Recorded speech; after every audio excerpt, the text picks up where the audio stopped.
Have you ever wondered what demons really fear? Not in theory, not in theology textbooks, but what actually terrifies them? St. Dominic was about to force them to answer that question in front of 12,000 witnesses, and their response was more dramatic than anyone could have imagined.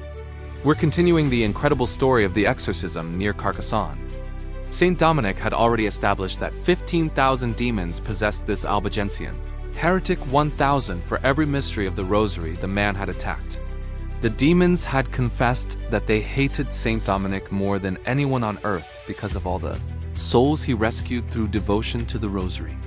But St. Dominic wasn't finished. He had one more question, a question so important, so revealing, that hell itself would do anything to avoid answering it. St. Dominic took his own rosary and carefully placed it around the neck of the possessed man. The demons inside recoiled at the touch of those blessed beads. Then, in a voice that carried across the enormous crowd, St. Dominic asked, "Who, of all the saints in heaven, is the one you fear most? And who should therefore be the most loved and revered by men?" What happened next was terrifying. The possessed man's body convulsed violently. Then came the screams. These weren't human screams. They were unearthly, otherworldly sounds that seemed to echo from the very depths of hell itself. The sound was so horrifying, so bone-chilling, that people throughout the crowd began falling to the ground, seized with terror. Their legs gave out beneath them.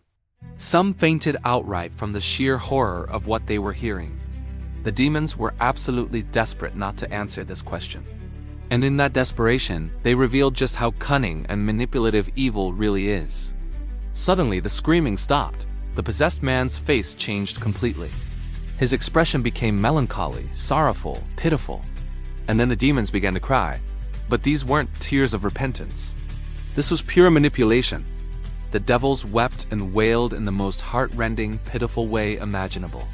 Their cries were so convincing, so seemingly genuine in their sorrow, that many people in the crowd, good, compassionate people, began to weep themselves out of pure, natural pity and sympathy.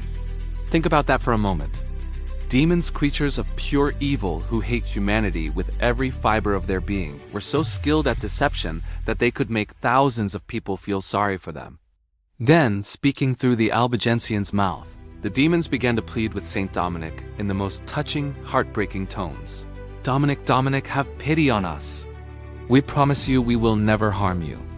You who have always had compassion for sinners and those in distress, have pity on us, for we are in grievous straits. We are suffering so much already. Why do you delight in increasing our pains? Can you be satisfied with the pains we now endure? Have mercy on us! Have mercy on us!" It was masterful manipulation. The demons were appealing to everything good in St. Dominic's nature, his compassion for the suffering, his mercy toward sinners, his gentle heart toward those in distress. They were trying to use his own virtues against him. And you know what? It might have worked on someone else. Many people in the crowd were already weeping with sympathy. But St. Dominic understood something crucial about spiritual warfare. You cannot negotiate with demons. You cannot show them the kind of mercy that would leave them in control. The demons continued their desperate pleas, promising they would never harm St. Dominic if he would just leave them alone. They begged him to be content with their current suffering and not increase it. Their performance was so convincing that it must have taken extraordinary strength for St. Dominic not to waver. But he didn't waver. Not for a second.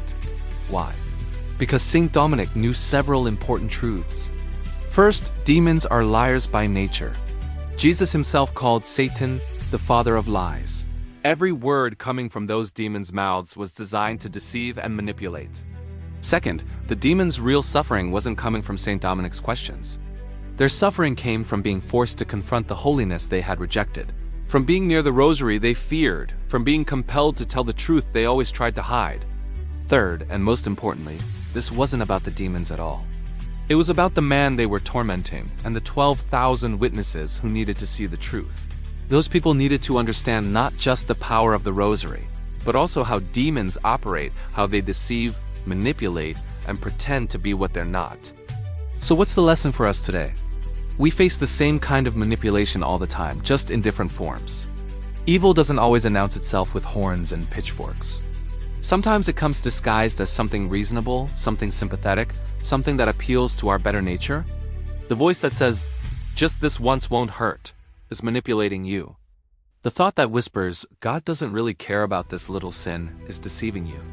The feeling that you should compromise your faith to avoid making others uncomfortable is working against your soul. St. Dominic teaches us to be firm in the face of such manipulation.